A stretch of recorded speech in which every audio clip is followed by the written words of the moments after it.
Hi అండి. నమస్తే. ఈరోజు నేను వినిపించబోయే కథ రామకూరు లక్ష్మీమణి గారు రచించిన ఇరుగు పొరుగు 1వ భాగము. చదువుతున్నది ధనలక్ష్మి. ఇక కథలోకి వెళితే, 2 దేశాల మధ్య ఐక్యత అవసరం. 2 రాష్ట్రాల మధ్య ఐక్యత అవసరం.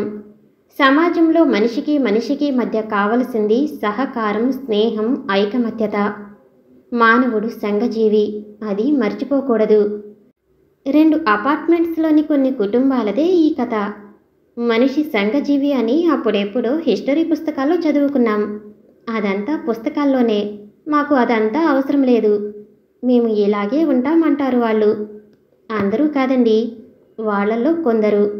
అసలు ఇంతకీ వాళ్ళు ఎక్కడ ఉంటారు? వాళ్ళ కథ ఏమిటో తెలుసుకుందాం పదండి. అదిగో ఆ పెద్ద గేటు తెరుచుకుని లోపలికి వెడితే అక్కడ మనకి ఎన్నో ఇళ్ళు, ఇంటికో కథ.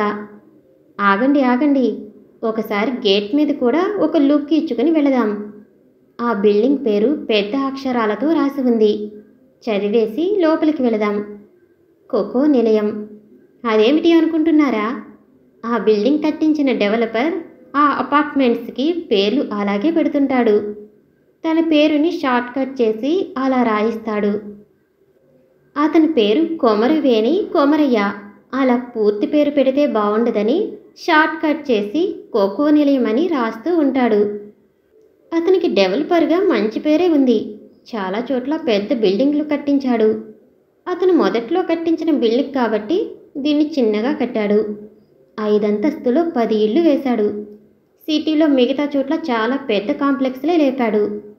ఇంటికి కోకో, సారీ కో కాదండి, కోకి దీర్ఘం లేదండి.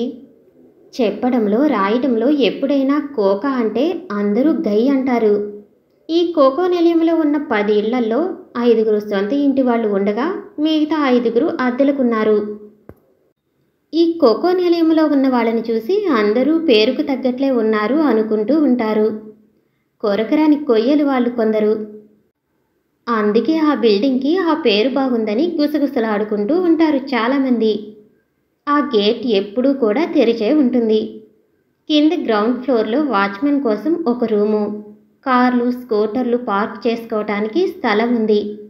ఆ ఇళ్లల్లో ఉన్న కొరకరాన్ని కొయ్యలతో పడలేక 4 నెలలకు ఒకసారి వాచ్మెన్లు మారుతూ ఉంటారు. ప్రస్తుతం ఉన్న వాచ్మెన్ కనకయ్య కుటుంబంతో ఉంటున్నాడు. కనకయ్యని ఆ జనాలందరూ చెడుగుడు ఆడేస్తూ ఉంటారు. షాప్కెళ్ళి అది తీసుకురా, ఇది తీసుకురా అంటూ పరుగులెత్తిస్తుంటారు.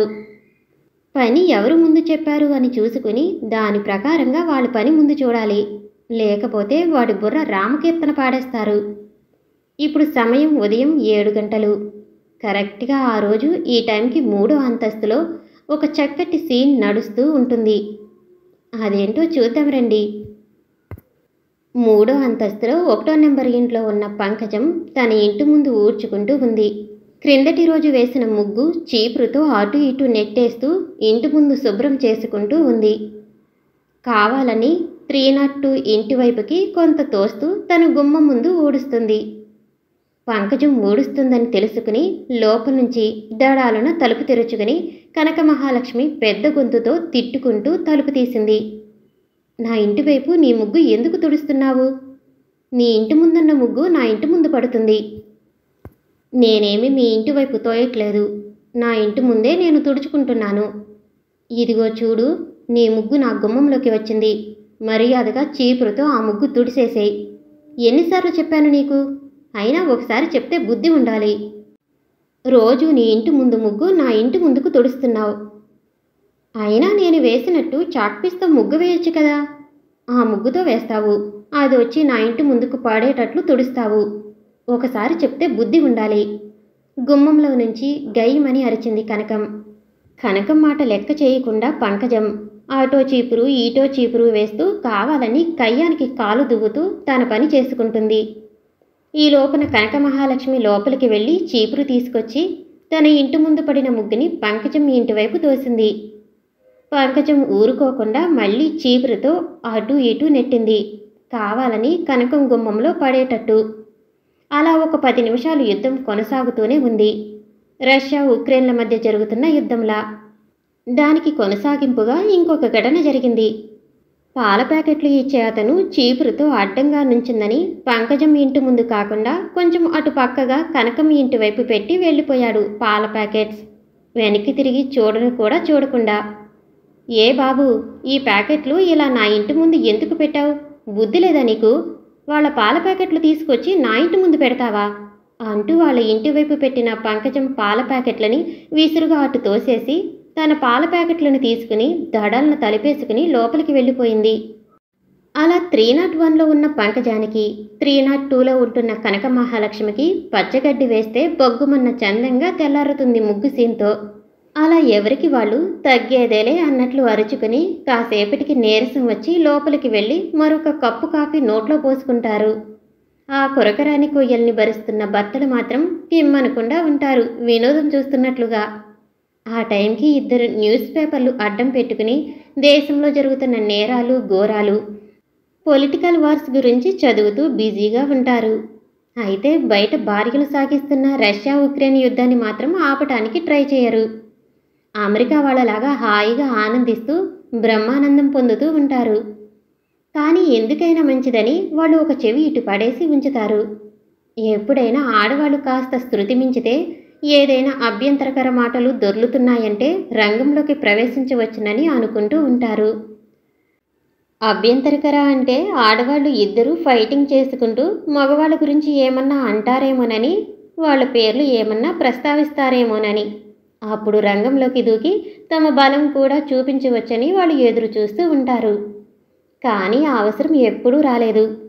ఆడవాళ్ళిద్దరూ అలసిపోయి బయట తలుపు వేసి లోపలికి వెళ్ళి కాఫీ తయారు చేసుకుని పెద్ద గ్లాసుడి నిండా తాగుతూ ఎదురింటి వారి గురించి గ్లాసులో కాఫీ అయిపోయే వరకు బోల్డెన్ని తిట్లు తిట్టుకుంటూ ఉంటారు.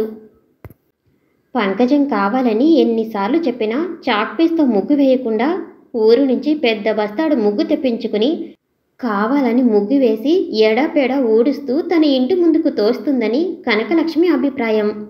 నా ఇష్టం, నా ఇంటి ముందు నా ఇష్టం వచ్చినట్లు వేసుకుంటాను ముగ్గు. ఎవరు నన్ను అడ్డుకుంటారు? నాది సొంత ఇల్లు. నా ఇష్టం వచ్చినట్టుగా నా ఇంటిని నేను పెట్టుకుంటాను. నన్నెవడు అడిగేది అని పంకజం అభిప్రాయం. ఆ 3వ ఫ్లోర్లో ఉన్న ఇళ్లకి పని మనుషులు రారు.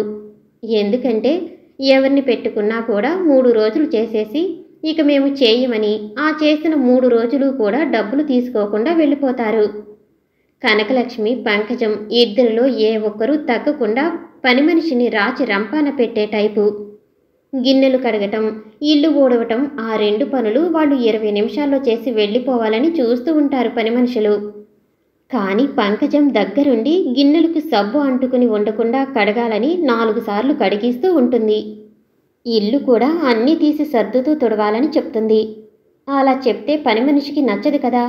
వాళ్ళు దడదడ గిన్నెలు కడిగేసుకుని ఇల్లు పైపైన చిమ్మేసి ఒక ఇంట్లో 15-20 నిమిషాలకు మించి చేయకూడదనుకుంటారు. అలా చేస్తేనే వాళ్ళు చాలా ఇళ్లల్లో పని చేసుకోవచ్చు. మన ఇంట్లో గిన్నెలు ఇల్లు గురించి వాళ్ళకేం పట్టింది? వాళ్ళది ఏం పోయింది? ఇష్టం వచ్చినట్లుగా చేసేసి పోతారు. డబ్బులు కావాలి కానీ పని ఎంత బాగా చేస్తున్నామనేది వాళ్ళు పట్టించుకోరు. అలా వాళ్ళు ఇష్టం వచ్చినట్లు చేస్తేనే మనం ఉంచుకోవాలి. లేకపోతే ఆ ఇంటి వాళ్ళు గయ్యాళులు అని ముద్ర వేసేస్తారు.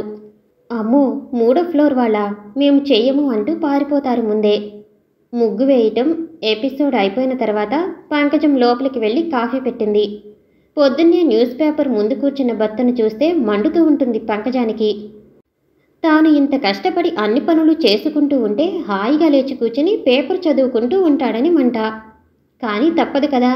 ఆడపుట్టుక పుట్టాక తప్పుతుందా ఈ చాకరీలు చేసుకోవటం అని గొనుక్కుంటూ కాఫీ చేసి 2 గ్లాసుల నిండా పట్టుకొచ్చి భర్త ఎదురుగుండా కూర్చుని భర్తకు గ్లాస్ ఇచ్చి తను తాగటం మొదలెట్టింది. అమ్మా, ఇవాళ నేను తొందరగా కాలేజీకి వెళ్ళాలి. బాక్స్ కట్టించావా? అరుస్తుంది లోపల నుంచి కూతురు. అప్పుడే పక్కమించి లేచి వచ్చిన కూతురు శ్రావ్య హడావుడిగా బ్రష్ మీద పేస్ట్ వేసుకుని బ్రష్ చేసుకోవటం మొదలెట్టింది. ముందే చెప్పొచ్చు కదా, ఇప్పుడు లేచి వచ్చి చెప్తావా తొందరగా వెళ్ళాలని? సరేలే ఉండు, నిమిషాల్లో కొంచెం పులిహోర చేసేసి బాక్స్ కట్టి ఇచ్చేస్తాను అంటూ తాగుతున్న కాఫీ గ్లాసు అలాగే పట్టుకుని వంటింట్లోకి వెళ్ళింది. బియ్యం కుక్కర్లో పడేసి ఇంకోవైపు గిన్నెలో చింతపండు నానబెట్టి అన్నీ రెడీ పెట్టుకుంది. అంతలో కిందనేదో గలాబా వినిపించింది. ఇక ఈ రోజుకి ఇంతేనండి. మిగిలిన భాగం తర్వాత ఎపిసోడ్లో తెలుసుకుందాం. మీకు ఈ కథ నచ్చినట్లయితే మరిన్ని కథల కోసం షేర్ చేసి, లైక్ చేసి, సబ్స్క్రైబ్ చేసుకోండి. అలాగే పక్కనే ఉన్న బెల్ ఐకాన్ని ప్రెస్ చేయండి. Thank you for watching.